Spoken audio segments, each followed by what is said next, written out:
आज हम पढ़ेंगे क्लास 11th का चैप्टर 3 ट्रिग्नोमेट्रिक फंक्शन। ठीक है, तो ट्रिग्नोमेट्रिक फंक्शन को पढ़ने से पहले ट्रिग्नोमेट्री क्या होता है इसको समझते हैं। ट्रिग्नोमेट्री जो है दो वर्ड से मिलके बना है, एक है ट्रिगोन और दूसरा है मेट्रोन। तो ट्रिग्नोन का मतलब जो होता है वो होता है 3 साइड्स।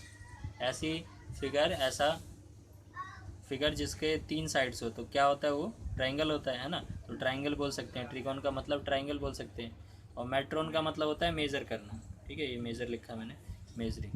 तो इन दोनों को मिला के जो है क्या बताया गया कि measuring sides of triangle. Trigonometry क्या हुआ, measuring sides of triangle. Triangle की साइड्स को मेज़र करना है ना, मापना, उसी को क्या बताया गया, ट्रिग्नोमेट्री।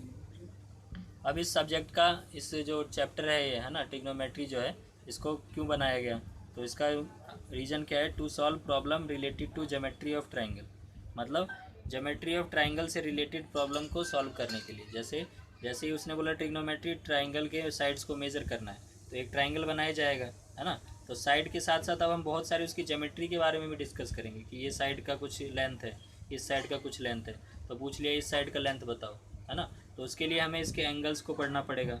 ठीक है, तो ज्योमेट्री का मतलब हर चीज़ आता है, एंगल भी आ जाएगा, साइड भी आ जाएगा, है ना। तो अब ये मेरे पास एक प्रॉब्लम बन जाएगी। प्रॉब्लम मान लो ये है कि ये एंगल पता है, ये साइड पता है, तो पूछेगा ये एंगल, ये एंगल, ये साइड बताओ क्या हो सकता है। तो ये एक तरह का प्रॉब्लम है। तो इस प्रॉब्लम को सॉल्व करने के लिए ही ट्रिग्नोमेट्री चैप्टर का खोज किया गया है, बनाया गया। ठीक है, तो to solve problem related to geometry of triangles. ठीक है, तो ट्राइंगल से रिलेटेड प्रॉब्लम को सॉल्व करने के लिए यूज़ किया जाता है। अब इसके बाद जो है ट्रिग्नोमेट्रिक फंक्शन हमें पढ़ना है ना। तो ट्रिग्नोमेट्रिक फंक्शन जो होता है 6 टाइप के होते हैं ट्रिग्नोमेट्रिक फंक्शन। ये 10th में ही पढ़ा होगा, साइन, कॉस, टेन, कॉसेक, सेक और कॉट, ये 6 तरह के फंक्शन होते हैं। अब ये तो फंक्शन है, लेकिन इसके साथ तुमने थीटा पढ़ा होगा, साइन थीटा, कॉस थीटा, है ना। उसकी जगह एक्स वाई कुछ भी लिख सकते हैं। वो क्या होगा, वो एंगल को बताएगा। ठीक है, जो साइन के साथ जो भी वेरिएबल वैल्यू होगी वो क्या होगी, एंगल होगी। तो ये जो एंगल होता है ये लगातार चेंज होता रहेगा। कभी साइन 45 डिग्री की वैल्यू पूछेगा, 60 डिग्री की, 90 डिग्री की, है ना। ठीक है, तो किसी भी एंगल की, साइन या कॉस या टेन, कॉसेक, सेक, कॉट, किसी में से भी किसी एंगल की वैल्यू पूछ सकता है। तो ये एक्स जो है या थीटा जो है ये वेरी करेगा, लेकिन साइन जो है वो सेम रहेगा, है ना। तो साइन, कॉस, टेन ये सब क्या है, ये ट्रिग्नोमेट्रिक फंक्शन है। और ये एक्स जो है ये वेरिएबल है। जैसे एफ एक्स हमने पढ़ा था, तो एफ क्या है, एक फंक्शन है, और एक्स क्या है, उसका वेरिएबल है, जिसकी वैल्यू लगातार पुट करते जाते थे। एक्स की वैल्यू कभी 1 पुट करेंगे, कभी 2, है ना, कुछ भी पुट करेंगे तो फंक्शन की वैल्यू भी क्या होती है, अलग अलग आती है। ठीक है, जैसे ये फंक्शन है, ये नॉर्मल फंक्शन है, अलजेब्रिक फंक्शन है ये। ठीक है, और हमें क्या पढ़ना है, ट्रिग्नोमेट्रिक फंक्शन पढ़ना है। तो ट्रिग्नोमेट्रिक फंक्शन को समझने के लिए अब देखो क्या चीज़ इसमें वेरी कर रही है, ये एक्स या थीटा वेरी कर रहा है। तो ये एक्स या थीटा को पहले समझना पड़ेगा क्या होता है। तो इसको हम बोलते हैं एंगल, है ना। एंगल बोलते हैं जिसको थीटा से रिप्रेजेंट करते हैं। तो एंगल होता क्या है वो देखो, मान लो कोई लाइन है, इनिशियली ऐसे पड़ी हुई, ठीक है। अब इस लाइन को मैंने कहीं से फिक्स कर लिया, यहाँ से फिक्स कर दूँ, यहाँ से कहीं से भी फिक्स कर दूँ, ठीक है। किसी एक पॉइंट से मैं फिक्स अगर कर दूँ इस लाइन को, फिर उसके बाद क्या करूँ, उसको रोटेट कराऊँ उस फिक्स का पॉइंट के अबाउट, तो वो पॉइंट तो मूव नहीं करेगा, बाकी उसका पूरा चीज़ मूव करेगा, है ना, पूरी लेंथ मूव करेगी। तो इस तरह से मूव कर रही है।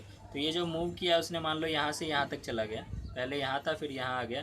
तो ये जो उसने मूवमेंट किया, तो इसमें क्या चीज़ हमने कवर किया, तो ये जो रोटेशन है इसका, है ना, रोटेशन को मेज़र करना है हमें, कितना रोटेट हुआ। तो उसको हम किस में मेज़र करते हैं, एंगल की फॉर्म में मेज़र करते हैं। ठीक है, और वैसे अगर ये लेंथ कितना मूव किया, ये जो है इसको आर्क बोलते हैं। ठीक है, तो ये जो मूव किया, ये जो इसका रोटेशन जो है उसको मेज़र करने के लिए क्या यूज़ करते हैं, एंगल को।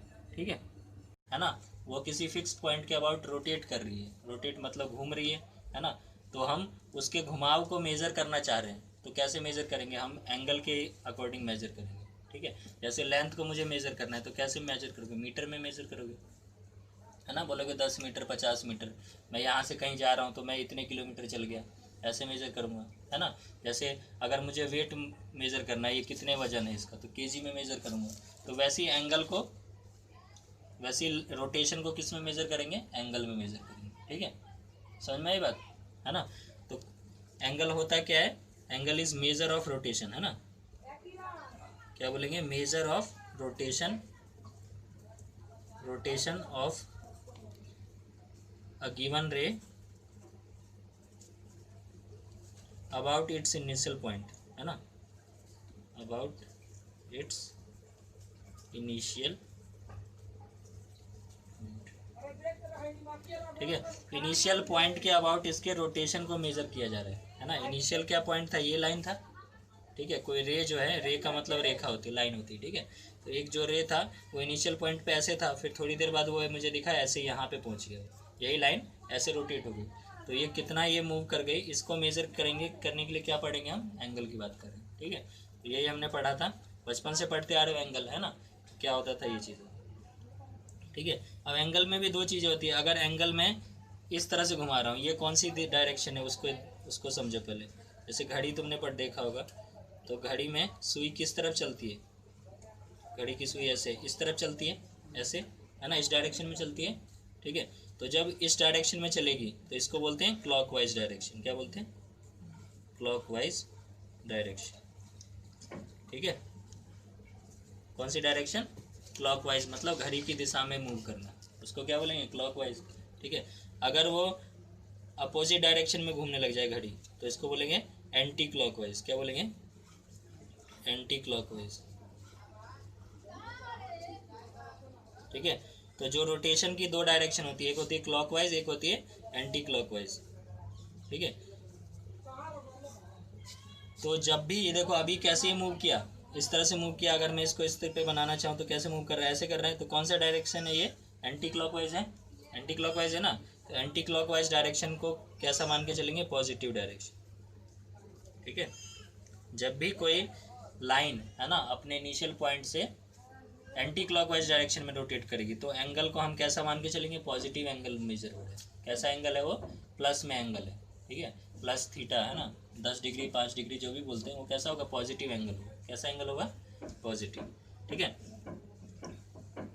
अगर ये रे, इनिशियल रे ये थी, अगर ये ऐसे मूव कर रही, इधर आ गई, ठीक है, इधर आ गई, तो ये कैसे मूव की, ऐसे आई, है ना। तो इसको कौन सा डायरेक्शन है, ये क्लॉकवाइज है, घड़ी की दिशा में, तो इसको बोलेंगे नेगेटिव डायरेक्शन, ठीक है। नेगेटिव डायरेक्शन को कौन सा वाला होगा, क्लॉकवाइज, है ना। क्लॉकवाइज जो होगा वो नेगेटिव डायरेक्शन, और ये एंटी क्लॉकवाइज। एंटी क्लॉकवाइज हमेशा पॉजिटिव डायरेक्शन, ठीक है। तो एंगल के लिए ये दो चीज़ें ध्यान रखनी है, ठीक है। ये पॉजिटिव है, ये नेगेटिव, ठीक है, ठीक है। तो इसमें देखो एक चीज़ ध्यान रखना, ये क्या था, इनिशियल स्टेट था इसका, है ना। तो मैं इसको बोल देता हूँ इनिशियल साइड।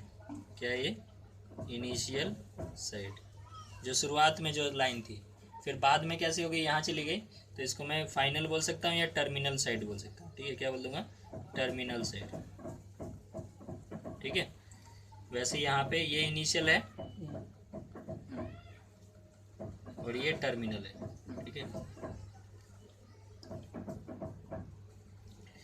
और जिस पॉइंट के अबाउट रोटेट होगा, है ना, मैंने बोला था ना एक फिक्स पॉइंट होगा जिसके अबाउट वो रोटेट करेगा, ठीक है। उस पॉइंट को बोलते हैं वर्टेक्स। क्या बोलते हैं, वर्टेक्स, ठीक है। ओ से रिप्रेजेंट कर देते हैं उसको, ठीक है, तो बोलते हैं वर्टेक्स, ठीक है। तो आप देखते हैं मेजरमेंट ऑफ एंगल क्या होता है ना। एंगल तो हमें समझ में आ गया, एंगल क्या होता है ना, कोई इनिशियल लाइन होगी, वो कुछ किसी एंगल पे, किसी साइड पे, किसी फिक्स पॉइंट के अबाउट रोटेट करेगी, तो जो रोटेट करेगी तो उसको मेज़र करने के लिए एंगल का यूज़ होता है, ठीक है। तो एंगल को हम मेज़र कैसे करते हैं, ठीक है, उसकी यूनिट्स होती है। तो दो टाइप्स से हम एंगल को मेज़र करते हैं, ठीक है। कितनी यूनिट होती है, 2 टाइप्स, ठीक है।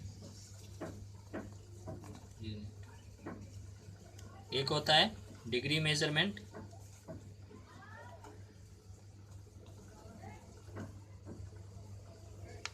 और एक होता है रेडियन मेजरमेंट, ठीक है। क्या होता है, radian,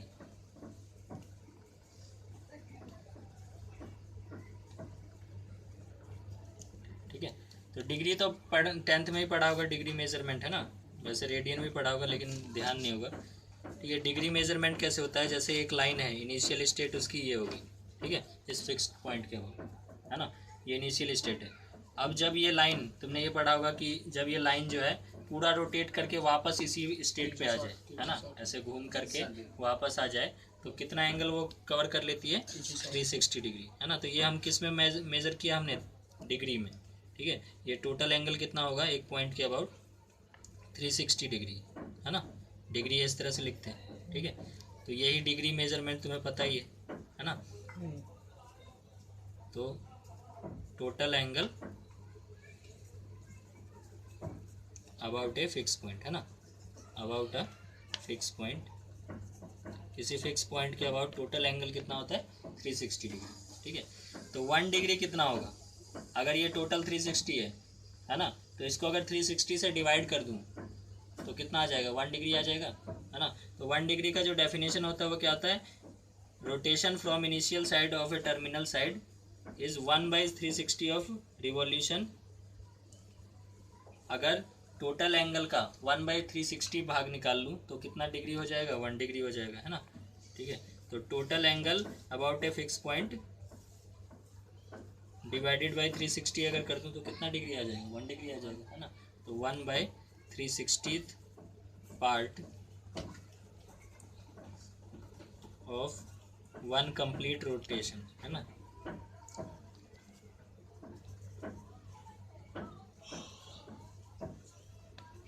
rotation of A line, एक लाइन का टोटल कंप्लीट रोटेशन का, एक पॉइंट के बाद टोटल कंप्लीट जो जितना रोटेशन होगा उसका 1/360 भाग, है ना, 1/360 भाग। जैसे अगर ये 10 डिग्री रोटेट किया तो उसको 10 से डिवाइड कर देंगे तो 1 आएगा ना। तो टोटल जो एंगल है उसका 1 से 360 कर दो, 1/360 भाग, तो कितना आ जाएगा, 1 डिग्री आ जाएगा, है ना, ठीक है। तो एक तो ये हो गया डिग्री मेजरमेंट, दूसरा होता है रेडियन मेजरमेंट, ठीक है। तो यही जब 360 को हम क्या बोलते हैं, अगर रेडियन में बोलेंगे तो कितना बोलेंगे, 2π बोलेंगे, ठीक है। तो total angle about a fix point कितना होगा, डिग्री में अगर बात करूँ तो 360 डिग्री, और रेडियन में बात करूँ तो 2π, ठीक है। डिग्री में क्या हो जाएगा, डिग्री में हो जाएगा 360 और रेडियन में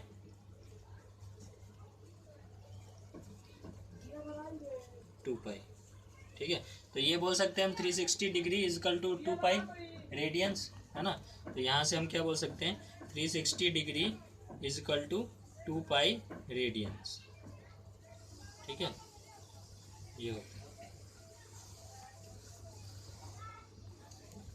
360 डिग्री इजकल टू 2π रेडियंस, ठीक है। अब डिग्री में भी स्मॉलर यूनिट होती है, जैसे अगर मैं मीटर की बात करता हूँ तो मीटर का स्मॉलर यूनिट क्या होता है, सेंटीमीटर होता है, 1 मीटर में 100 सेंटीमीटर होता है।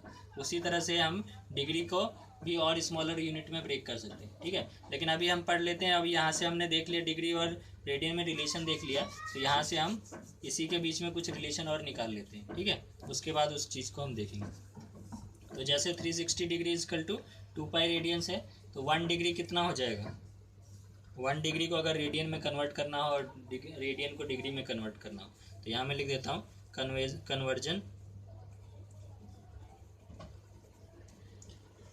Conversion of degree to radian, है ना।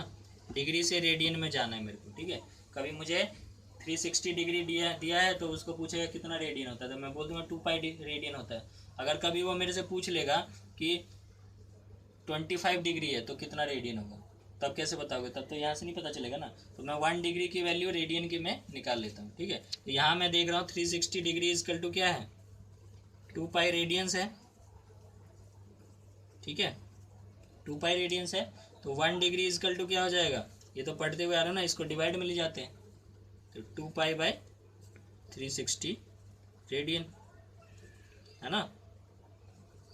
नहीं समझ में आया, देखो बोल रहा है कि 10 रुपये में 20 टॉफियाँ मिल रही है,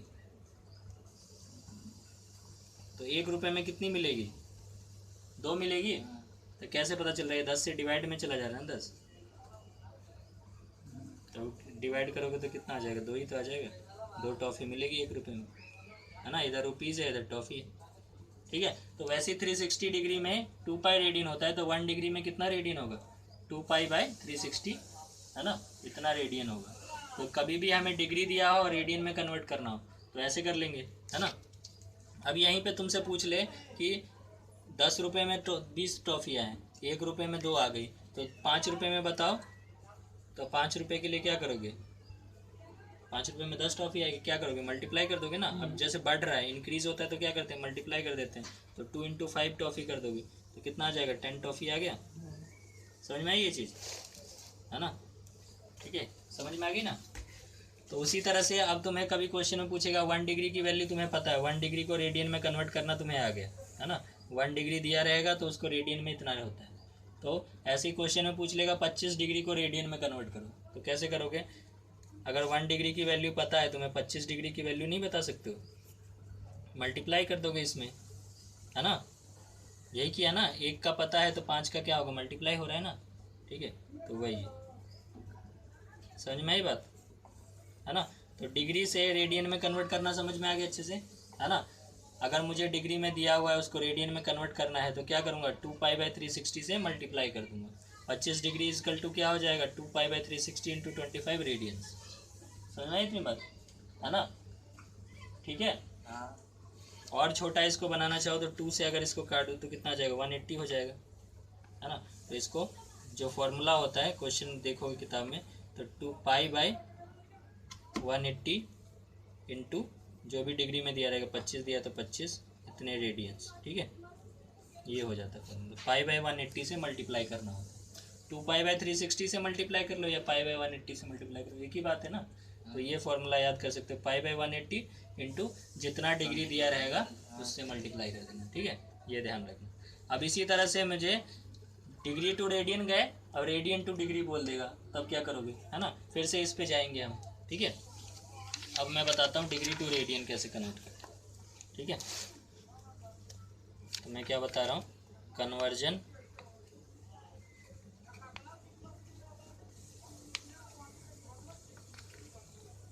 ऑफ डिग्री टू रेडियन तो पढ़ लिया ना। अब रेडियन टू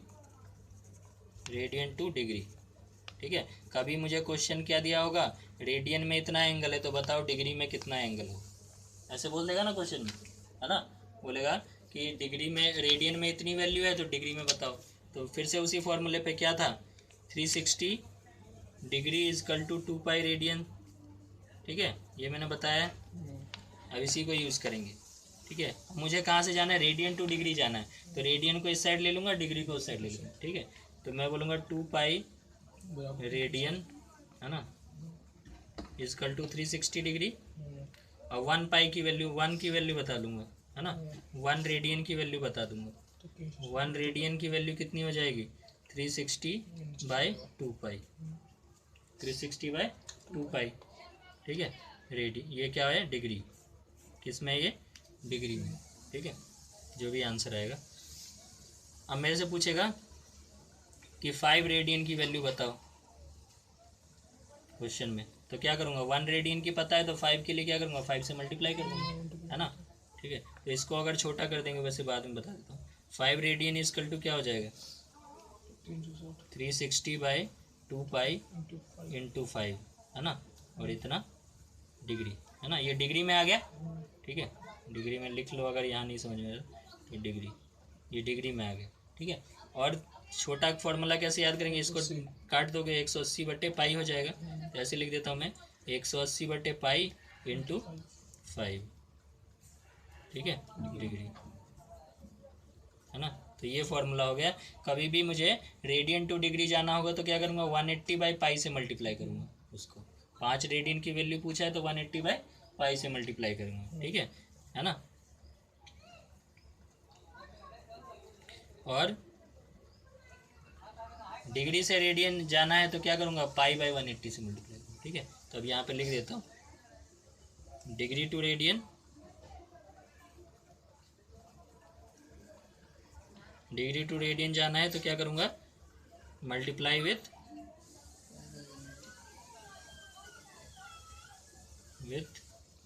π/180। ठीक है, और रेडियन टू डिग्री जाना है तो 180/π। ठीक है, रेडियन टू डिग्री जाना है तो 180/π। तो क्या करूँगा? Multiply with 180/π। ठीक है, तो ये हो गया हमारे पास दोनों तरीके। ठीक है, ये यूज़ होना है इस एक्सरसाइज में, इसलिए बता रहा हूँ। ठीक है।